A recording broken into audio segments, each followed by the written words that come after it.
Off and running, little Sunday afternoon action coming your way here over the next few hours from Gulfstream Park. It is Gulfstream today with Acacia Courtney and Jason Blewett catching up with you from our paddock set studios outside the walking ring, and another long one, but a good one. 12 races on the card. 12 races, and of course we'll see a couple of stakes today. We'll have the 8 miles east later on in the card, but right in the middle in race number 4, we'll see the long-awaited return of Gunnevera. We're pretty lucky to have him here, having his prep race for some more summer stakes later on this year, right here at home for Antonio Santos. So we'll see him take on a few in the Tangelo a little bit later on today. He's a fan favorite, and for good reason. A very blue-collar 3-year-old who's got a terrific story behind him and very much a South Florida horse. So we're looking forward to him in race number 4, our co-featured 4th on the card. But without going any further, we need to backtrack to yesterday. Nice crowd on hand. You could really feel there was sort of a different vibe in the air for yesterday's program with the opening legs of the Florida Sire Stakes.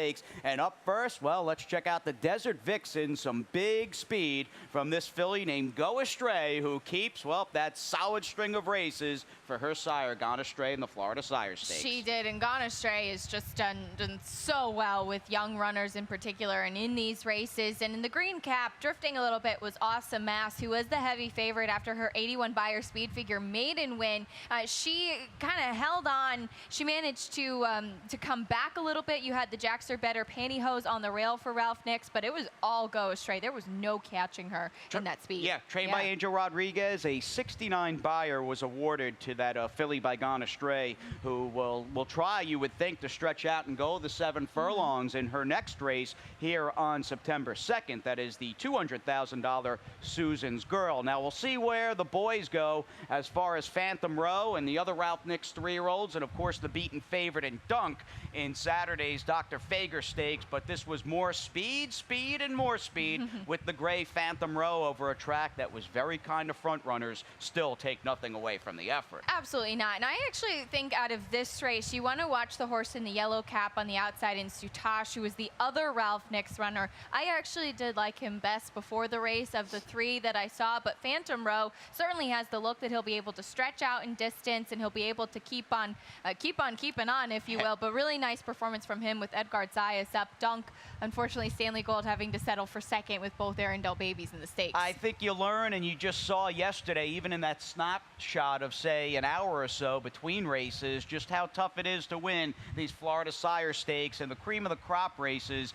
2 very nice horses in Awesome Mass and Dunk, who will live to fight another day, and we'll see if all those horses get their rematch date here on September 2nd with the Affirmed and the Susan's Girl, and a 76 Beyer for Ralph Nix's Phantom Row. And he's your leading trainer as we enter the Sunday card with 12 victories at the meet. And that'll be a popular number because we have 12 races today. It all begins a little earlier than usual at 12:45, and of course that dollar rolling super high 5 gets underway in race number 1 today with 7 entered, and that also coincides with the opening leg of the 50-cent early pick 5 a little later on. With the 12 on today's program, we get 3 pick 4s in the mix. We do. Don't forget about the ever-popular middle pick 4 that starts in the 5th race today. And then in race number 7, we kick off the 20-cent Rainbow 6. More than $50,000 in that carryover. It's growing and growing and growing. There was a single going into the last race last night. Actually opened up, I think, at something like 4 to 5. But we do see it live another day, so I'll have a ticket for that. And then we cap things off with the late pick 5 in the 8th today. Yeah, late pick 5 and Rainbow 6. You can't go wrong for the 20 cents and then for the 50-cent minimum. I put in a small Rainbow 6 ticket yesterday and got the first 3 legs home and was feeling a little machismo and cocky going into the stakes, saying I'm probably going to get the Stanley Gold horses home in the filly race and the colt race and then have 3 to cash out. But lo and behold, that jackpot lives to fight another day, as Acacia said, and we'll see what happens throughout the Sunday card. Now, as far as what we're doing in the early pick 5, I want to ask you how much we putting in and who we using. All right, well, it's all going to be about Gunnevera for me today. $36 in here. I'm going to start things off just using 2 horses, 9 to 5 currently on the 3, the class dropper Yankee Perfection, who I think is probably the one in here. Using 3 horses in the 2nd. I think the 2nd and the 3rd race on today's card are kind of like an anything can happen race. There are a couple contenders in there for sure. Gunnevera returns in the Tangelo in the 4th. He'll be my single. I really look at this race as it is his to lose, and I wanted to spread in the 5th. You have several horses coming off strong victories, so did use 4 in there for $36. And one of those horses on your ticket, the number 4 Fair Prospect, who has got a very white-hot trainer in his corner, Armando de la Cerda, who had yet another off the claim victory on yesterday's program with Bill's Passion, and we'll see what the de la Cerda barn can do on today's card. That horse in the 5th, their only runner on the program. But we begin with a field of 7, a 3-and-up filly and mare, 2 lifetime claimer in the 1st, at a mile and a 16th on the firm turf. Very much a case of the 3 inside horses almost sticking out on paper. With just a simple, I think, class edge between the 1 Venezuelan Treasure, the number 2 She's a Wave, and then you've got trainer David Fox and the returning Tyler Gaffalione teaming up with your top pick, the number 3 Yankee Perfection. Tyler in West Virginia yesterday, Gulfstream today, Saratoga tomorrow, so getting those frequent flyer miles for sure. But if you look just at the turf races for Yankee Perfection, she is taking a significant drop in class. Her race 2 starts back. It was against 16,000 condition claimers. She actually, I thought, ran a very good 4th that day, and actually her only win was on the turf. Unfortunately, she had a couple taken off. Dave Fox, the barn, was heating up lately, had a little bit of a cold spell, but I respect She's a Wave as well. I thought she ran very well last time when drawn outside.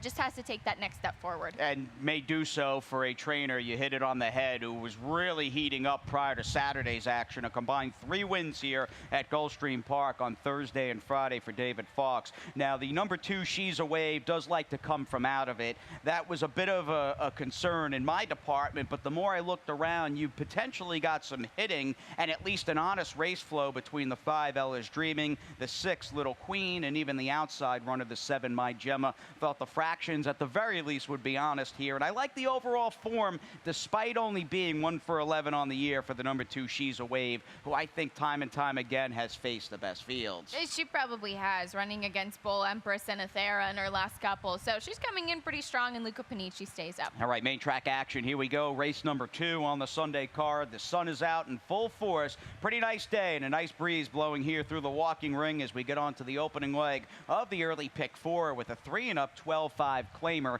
at 7 furlongs. Coming out of a main track Saturday program in which speed I thought was the way to go. I thought maybe things had evened out after Sunshine and Shadow won the 4th race, kind of with an off-the-pace wide trip. But again, speed has been the ultimate weapon today, and I like the fact that our top pick, the 1 Sabrino, will likely be up close, breaking from the rail beneath Gaffalione, and a very good trainer off the claim in Safi Joseph Jr. He is. He's been a little bit cool off the claim lately. As far as the winter off the claim, it was like unbeatable, and you're not seeing those same kind of stats lately, I have noticed. But that being said, all of his horses come to the track looking healthy and well turned out and prepared. I'm really not a big, I'm not all in on Sabrino in this race. I don't think he has to win by any means, but he does come out of a race that produced 3 next out winners. Little Fast Boy came back with a 76 buyer speed figure. Actually, did Noble Venezuela win yesterday? No, Set the Pace. I mean, they went after him. He had a target on his back, went after him, and he got tired at 4 to 5. So Noble Venezuela obviously has that early speed and won that race by more than 10 that day. So I think Sabrino's the one in here. To the outside, you have class dropper, another class dropper in here, Dreamy Martini for Patrick Biancone. And D. Shiflett, we've talked about this. Yvonne Belsour and Sammy Camacho have actually been doing very well together. Yeah, it didn't work out for them in the nightcap yesterday with Love You Lots, but they're very live here with a horse who's just logical on paper, despite, and it's a big despite, and a glaring sort of statistic here at 1 for 22 with 8 seconds and 7/3. I do like with Sabrino, not to belabor a horse who's not going to pay a big price, that there's no further drop. It seemed like this horse might have been going the other way when picked up for 12.5 off Ralph Zadie, but there's no drop, and Drawing Away stable, very shrewd outfit. They don't just lead horses over here just to put a saddle on them. They like to win. They like to win and place their horses where they can succeed, so I do think that's a positive. Very much a 1-5-6, 1-6-5 kind of race in the second. Moving back to the turf for Sunday's 3rd as we continue on with a group of 2 lifetime $10,000 3-and-up claimers. And again, it pains me that one of my favorite hockey players of all time, Jaromir Jagr, his namesake, who's also by one of my favorite horses in Uncle Mo, that this horse doesn't have like 10 Grade 1 wins and a Triple Crown to his credit. He can be yours today for 10 G's, but as he drops in for 10,000, this is probably a claim that just didn't work out, and they're saying we want to win and we want somebody else to take him via the claim box. Are you going to put your name in the claim box? It's very tempting. Although I did see a set of full papers yesterday that was sent to me with a 2-year-old, I believe, named Ovechkin Yager. So I might have to wait and maybe claim that horse if that horse eventually winds up at a claiming race. All right. So we'll keep our eyes out. But I agree with you. Can I borrow 10,000, please? Well, we'll have to see about that. We'll see how we do in the Rainbow Six today. All right, how fair about that? But yeah, I agree with you here. I think that this one actually faced a really tough field last time, so the drop looks to be needed. And right next door, the 5, Rory, actually ran very well last time, considering the fact that he was drawn in 12 of 12. He was way to the outside, and he doesn't really have a lot of early speed at all, so he kind of just sat back, and he did close pretty wide and close strongly to be third. Tyler Gaffalione does pick this mount up for Kathy Mungin, and I think that he's coming in good form. He is. He's a very honest horse. I know Rory. I love Rory, but his off the pace and his sort of plodding running style has left him victim to just a lot of bad luck. And again, you can't do any better than switching over to Tyler Gaffalione, as he's your #1 jock at the meet with 36 wins, Zayas with 30, and Miguel Vasquez with 28. But I don't think Luca Panici could have done anything better with this horse. No, he tried, Rode this horse perfectly, basically in his last 2 races, and he just wasn't good enough. And when you combine that off the pace and sort of plodding running style with the fact that Yager is the one that can put himself in the game, it's just a huge tactical advantage to Yager. We'll see what happens with those two. Likely 2 choices in the wagering in the 3rd. Speaking of a choice in the wagering, well, you're looking at a big, big favorite, but it's good to see Gunnevera's name back in the entries for Sunday's co-featured 4th race, the $100,000 Tangelo. Field of 5 after the scratch of Unbridled Holiday at 1/16 on the dirt, and there's a rundown of the field. You're probably, again, looking with at this race as a 5-horse field, 1 to 5 or maybe even 1 to 9, and there might be some bridge jumping going on here as far as Gunnevera goes. It's good to have him back. And what do you think of him today? It certainly is. And as I said, I singled him in the pick 5. I'm excited to see him back and hoping that he can kind of recapture some of that form. And we'll go back and look at his Fountain of Youth win here at Gulfstream Park. This was back in March 4th. He was the #2 that day. And before we start, I want to highlight the 2 horses on the front end. Here is 3 Rules, who set the pace and actually ran a huge race this day as he kind of held on as much as he could. Here's Irish Warcry, who was coming off a victory, ended up fading after showing some speed. And to his outside, the #6 is Practical Joke, who ended up pressing 3 Rules. We'll let it go there from the quarter pole. So the way that race dynamic worked out is it really did set up for a closer. And that happened kind of in the Saratoga Special as well, that Gunnevera just closes from the clouds, and I thought Javier Castellano rode him perfectly. Unfortunately, he seems to be the type of horse that needs to make that one run from the back, and that is what does concern me a little bit. And I know you spoke to Edgar Zayas, who'll be riding him today.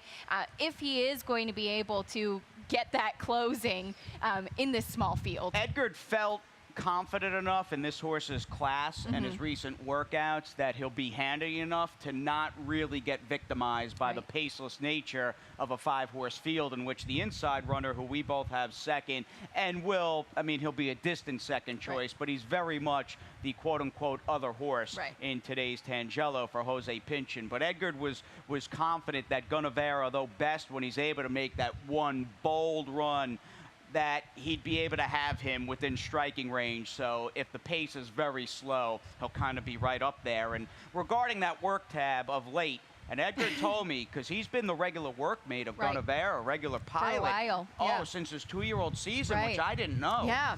And he said the horse was a little tired after both the Derby and the Preakness. It took him a few breezes to get back, but clearly, and even looking at the times over at the deep surface GPW. I mean, that is a deep, tiring racetrack across town. Gunnevera is clearly coming into this race, although not his main goal this summer, obviously. He's coming in fine shape. He is, and it's interesting looking at him between the Kentucky Derby and the Preakness. I remember being at Pimlico and watching him work out in the mornings. Antonio Sano telling me he put on a little bit of weight after the Preakness. I thought he ran better and looked better before the Preakness, so you have to take into account how tiring and exhausting exhausting and strenuous that Kentucky Derby Triple Crown Trail really is. For a 2-year-old who really didn't have a break and was getting frequent flyer miles all over the country, from Toga to Keeneland, out to Delta Downs for the Delta jackpot. So it's good to have him back, and it's just hard to envision if he shows up, say, even 85%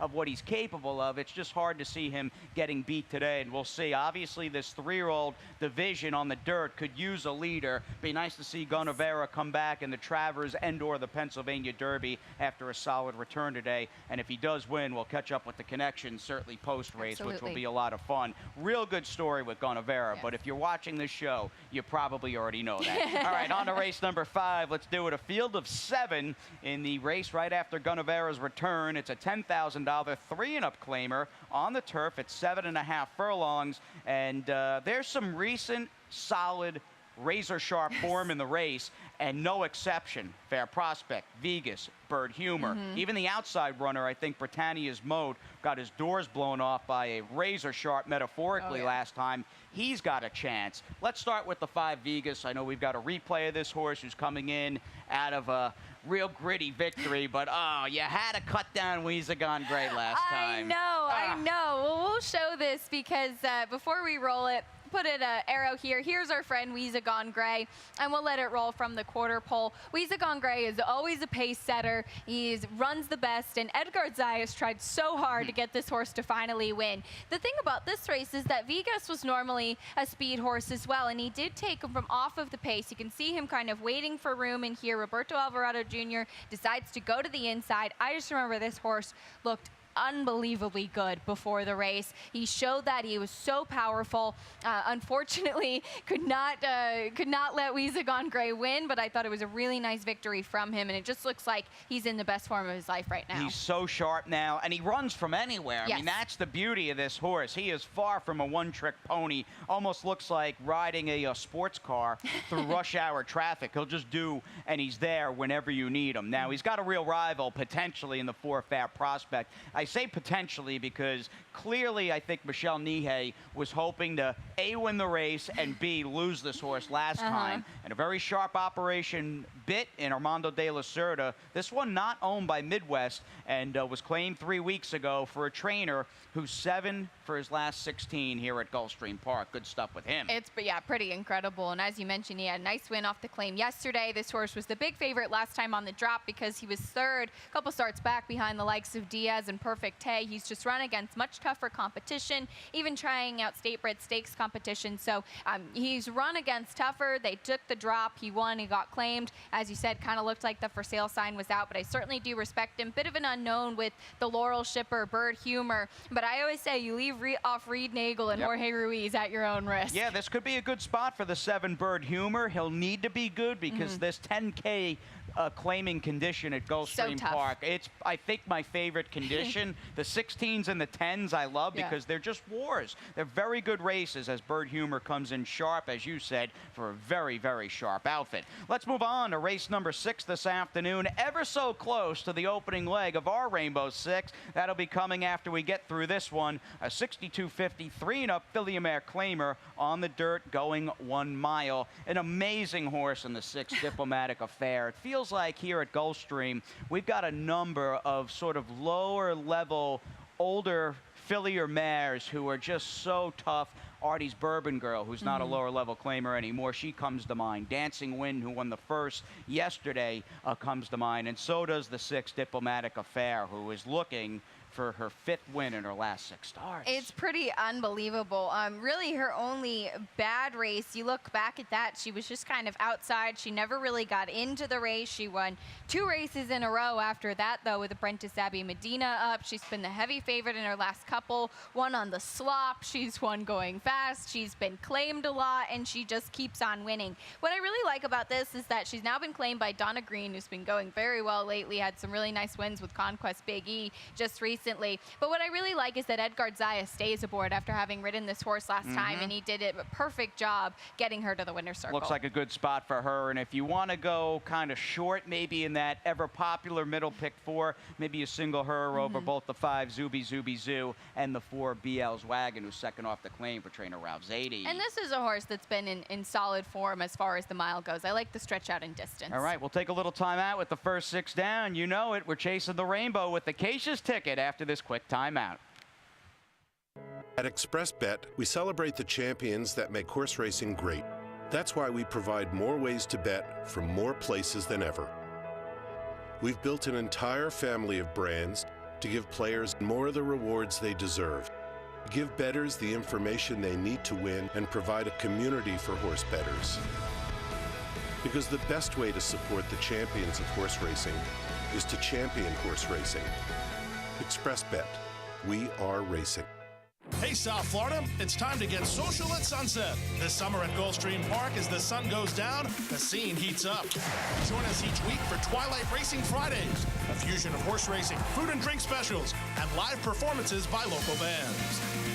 Enter drawings and play horse racing bingo, your chance to win incredible prizes.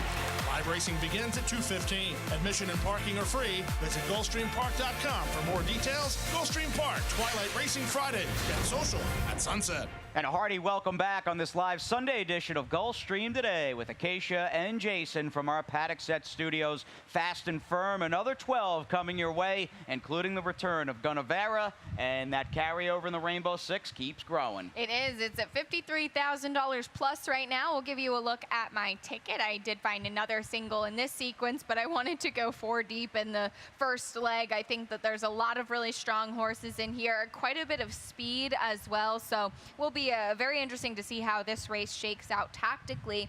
And then I like actually a couple prices as we get to the 8th race, or potential prices in here. We'll see if Charlie's Secret can get back to the winner's circle for Mark Cassie. We get to the 9th race, just using Pat M's Image, who I think is one of the strongest, talking about those tougher lower level mares. This is a tough mare that's been successful in optional claiming and even stakes competition. So really liking her in there. And then as we get to the 10th race, I'm going to single Kanane. First off the claim for Tammy Levy, Tyler Gaffalione up. I just think that he looks the best horse in this race. I know it's a question at that level, but he just looks best to me. Galleon Mass should be in a good spot as we get to the stake in the 11th with the 8 miles east, but I think that's a very competitive race. And then I'll use 2 first-time starters in Grand Nighthawk and Harbin Ice as we get to the finale, $38.40. And looks like a nice cash out, a tricky one, admittedly. You've got some firsters, some solid pedigrees and connections with a $50,000 special weight for 2-year-old fillies in the nightcap. But getting on to the crew here in the opening leg of Sunday's Rainbow, race number 7, we have got a little Coquiva Koa on top for me. And speaking of Tammy Levy, and I'm with you, I think Kanani in the 10th, it's his race to lose by a long ways, and I'm going to single him in my late pick 5. But I like the work this trainer does off the claim, and she's got a horse who's clearly in good form with Gaffalione riding. I will take Coquiva Koa over your top selection, Our Sweet Exchange, who's also in pretty sharp form. Very good form. It was a really nice race last time that she won with Emiseo Jaramillo up, and he will stay aboard. And I don't think that this horse is really a need the lead type. I think she can take back just a little bit. So somebody's going to have to do that, because it really does look like quite a bit of potential early speed in here. Good call. Looks like the pace, I should say, will be fast in this race. You've got a number of horses. Ralph did scratch out. He's obviously going it alone with Our Sweet Exchange after scratching the number 8 Silver Sachet. Now we'll begin the late pick 5 in Sunday's 8th race. It's a trip back to the main track, listed as fast on a warm and sunny Sunday here in Hallandale Beach. 3 and up filly and mares in this A other than Florida bred allowance optional claimer. We'll learn a bit more as we go to my ticket. I am very curious to see what the outside runner Dixie Doll can do as an encore for trainer Anna Varsi after running out of her skin most recently in a much the best win. I'll also use Charlie's Secret, who should run well, and the 6. She's a tough one, the 6, Chief Attraction. Moving on to race number 9. I feel like I've got proven goods, and I've covered both ends of the spectrum with Fearless Princess, who's sharp and stepping up, with a filly who who might just be on the improve and on the come in the number 8, Gabrielle's to Blame. Kanani, he's the Sunday singleton in race number 10. Going to use the 3 inside horses in our featured or co-featured 11th race, the 8 Miles East and Galleon Mast, 2-step time and Keep the Dream Alive. Very much a carbon copy and rematch off the Soldier's Dancer here a few weeks ago, and wrapping it up with the Barboza Jr. Firster, Grand Nighthawk. Got a nice pedigree and solid connections with her, and some experience with the 5 Quick Lucky Coco and the 8 Lady Freedom. So there you go, $27, leaning entirely on Kanani as the Sunday single in race number 10. But in talking about this field, you've got a filly trained by Mark Cassidy and Charlie Secret, who's just really gotten good on dry dirt. She really has, and we'll backtrack to that last race. She was beaten by Worth Avenue, who has just been trying and trying to get back to the winner's circle. But her last couple of races were very strong. Now, 2 starts back, she won by more than 7 lengths ahead of Karembe, who did come back to win again. And you can see right here, as we just freeze right there, Worth Avenue is the number 5 here, actually. Right there. And here again is the number 6, Charlie Secret, as we'll go through the stretch. So Worth Avenue comes outside of her, and it looked like at this point in the race anybody had a chance, and I thought it was very game performance by Charlie Secret, who broke sharply and then kind of settled back a little bit.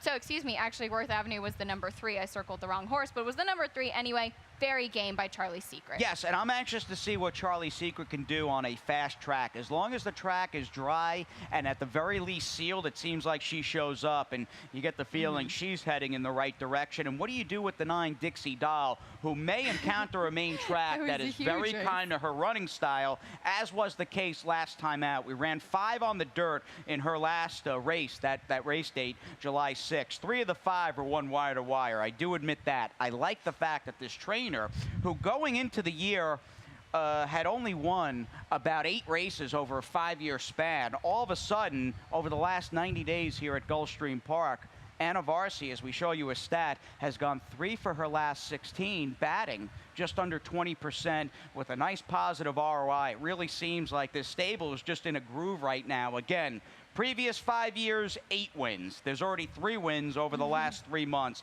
I think that's a positive, obviously, with Dixie Doll, and I'm going to take her, hopefully, from right out of the gate. Well, that's absolutely fair, because that was a huge win last time out. I want to see another one now, second off the bench. Wanted to quickly mention my top selection because this is a guess, but I think that Rohan Crichton has a very sharp outfit, so I went with Hello Juliet, the 5, who I don't think is a need-the-lead type, but by far has faced the toughest competition in this field. You have kind of a more classier horse with Chief Attraction, but Hello Juliet's started out running in the Florida Sire Stakes, been running against tough competition in the Azalea, faced Artie's Bourbon Girl last time out, so she'll be my guess in here. Yeah, good call. She's been in some tough spots, and that Artie's Bourbon Girl on a major roll right now. You got a good trainer as well in Rohan Crichton in race number 8. As we move on to race number 9, solid field, 3 and up, filly and mare, a other than allowance optional claimer. This little turf event has a field of 9, and maybe you get a filly who's just coming into her own. Certainly cost a lot in the form of the 8. Gabrielle's to Blame, who's got trainer Jonathan Thomas in her corner, and was pretty professional last time out after a disastrous trip in her debut over the winter at Tampa Bay. Yes, she really did not have anything go right in the debut. She was much more professional. That's a great way to put it. We'll show that race on June 22nd. She was the number 3 that day, and she was on the rail up close. Luca Panici was in the saddle roll from the quarter pole there. He had a tight hold on her, and that's what I wanted to really highlight, is that he didn't let her pull away from him too early. He kept her in charge, kept her mind to business, and I think that's really the key. You can see a little bit of greenness behind, some fractiousness going on behind her, but then she got out to the front and did repel any sort of bids with horses closing to her. Actually, the number 2 along the rail, Magical Sky, made up a ton of ground late, but I thought really nice maiden win for Gabrielle's to Blame. Oh, much the best. She was very good, and again, the fact that she's only run twice is in great hands. Monster pedigree. She's only going to improve. Right. I mean, that's the feeling. Problem is, you're going to take a short price hoping that she's going to improve. Right. I've always, and it's tough to do, But if you're going to bet a horse simply on the come, try to get a good price in doing so, and that won't be part of the agenda today